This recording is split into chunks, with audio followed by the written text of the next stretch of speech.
Hello, my name is Nancy Hopkin. I'm with eatingdisordershelp.com. Today I'd like to talk to you about the symptoms of anorexia. Many of us know that it's around, but most of us don't think we know anyone that has the problem. And I would beg to differ. I think that with 10 million women walking around and 1 million men walking around with anorexia, you probably know somebody that has anorexia as a problem. So I thought we'd run down the list as quickly as I possibly can. First, the biggest problem that an anorexic has is dealing with perfectionism. They are very perfection-oriented about themselves, things that they do, as well as things that other people do. You will notice a great deal of criticism toward other people.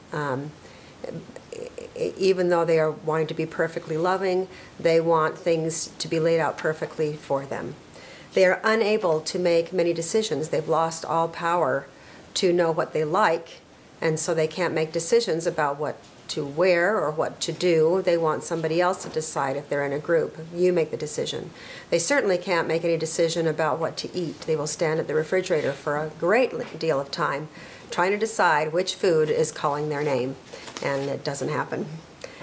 They are expert food game players, and I'm not talking about the egg toss, not talking about a food fight. I'm talking about sitting down at the table and systematically putting the food on your plate so that nothing touches another thing. The gravy can't touch the mashed potatoes, the Jell-O can't be next to the beans. You've got to have separate little compartments. And then when you go to eat them, you don't eat a little Jell-O and a little beans. You eat first the beans, you eat the meat, you eat one at a time, the mashed potatoes. So it's a very ritualistic orientation. They truly do not see that they have a problem. They truly do not see that they have an issue with food in general. They eat the way they do because they don't like the tastes mixing, or they are not hungry.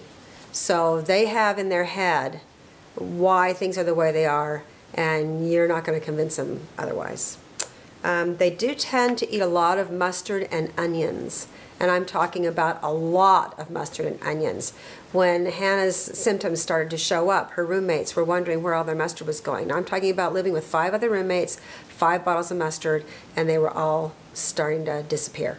And Hannah was eating the mustard.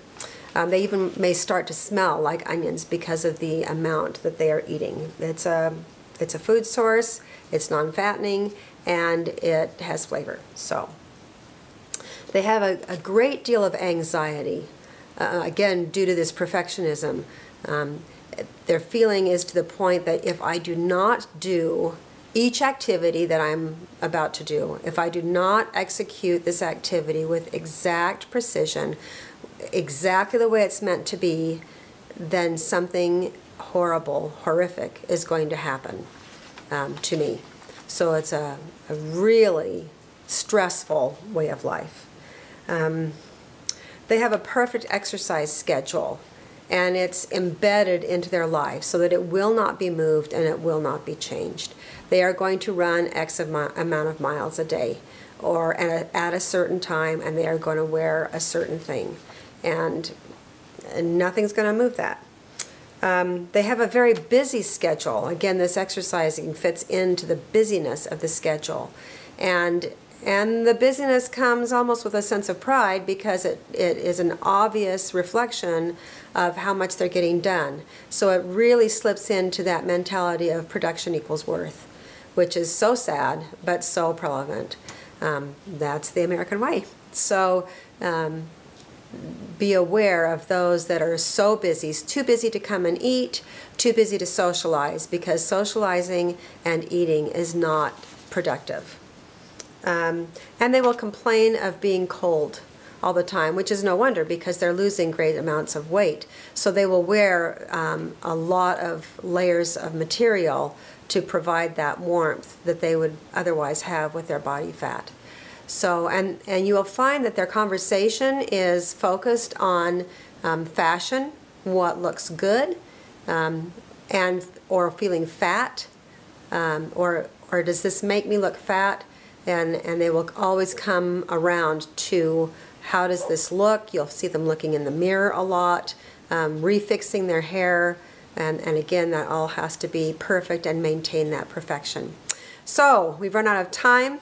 Next time I would like to talk about bulimic symptoms, and I hope you join me. If you have any other questions or want to know more, please go to www.eatingdisorders.com. That's wrong. eatingdisordershelp.com. Thank you.